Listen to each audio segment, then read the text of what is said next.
Hi, I'm Charlotte with Freezer Meals 101, and today I'm doing my very first ever What's for Dinner video.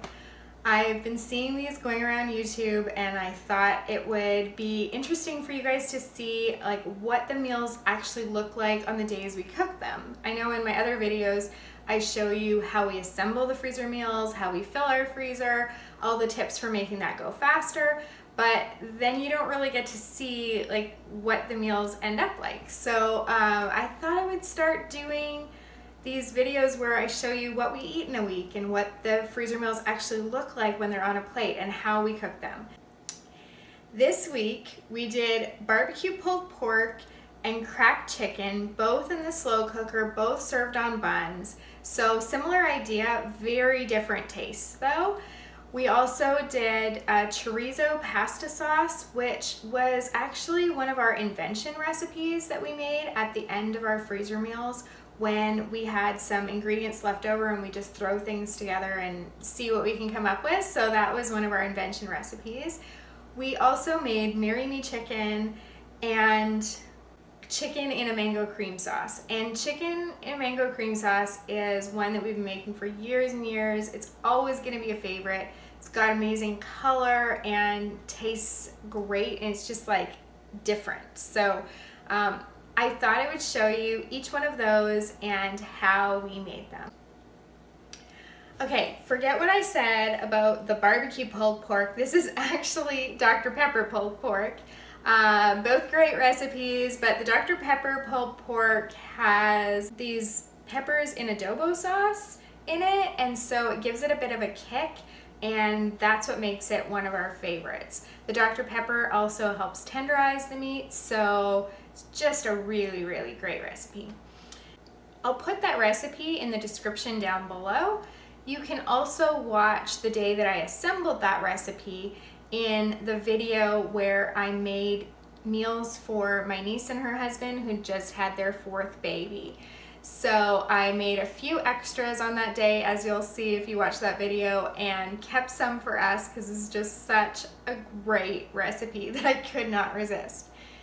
So on the day of cooking, you put this in the slow cooker, cook it up, and then shred it and serve it on buns. Now normally I serve it with homemade garlic mayo, but this time we were in a rush, so I just used a chipotle garlic mayo from Costco, put that on the buns, and just served it up. Really easy. I didn't have a side dish for that. That was a day that was just really busy, and so we just ate that on its own. For the chicken and mango cream sauce, take that freezer bag out to thaw.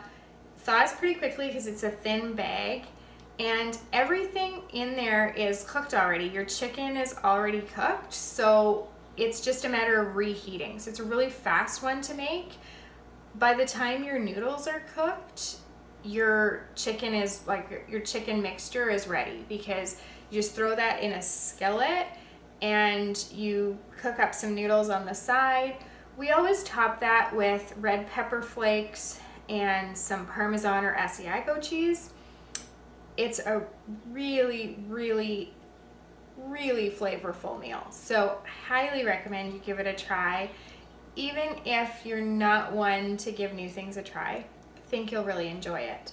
The Marry Me chicken is one that we chose because it was February, Valentine's month, and it's got such a cute name, but it also has amazing flavors with the sun-dried tomatoes and the cheese and the heavy cream. I mean, it's hard to go wrong when you've got a recipe with heavy cream in it, let's just be honest. So that's a really delicious one. We served this with roasted zucchini, peppers, and onions, and some sauteed mushrooms. This chorizo pasta sauce was so easy to make. Just heat it up on the skillet, toss it in from your freezer bag, and then cook your noodles on the side. Serve it with some cheese on top, red pepper flakes if you like it spicy, and it was so good. Just amazing. So this is the cracked chicken in the crock pot. I'm just shredding the chicken now. It's got the bacon in it, which you can really smell strongly. It smells a lot of bacon. And then we're supposed to put this on buns with cheese. So verdict's still out, but that's how it's coming. So I've slopped the mixture on a bun with some cheese and sliced green onions, and we will see what it tastes like. So it turns out this recipe is a winner. We will definitely be making it again. If you're looking for great tasting recipes to easily feed your family, I invite you to subscribe.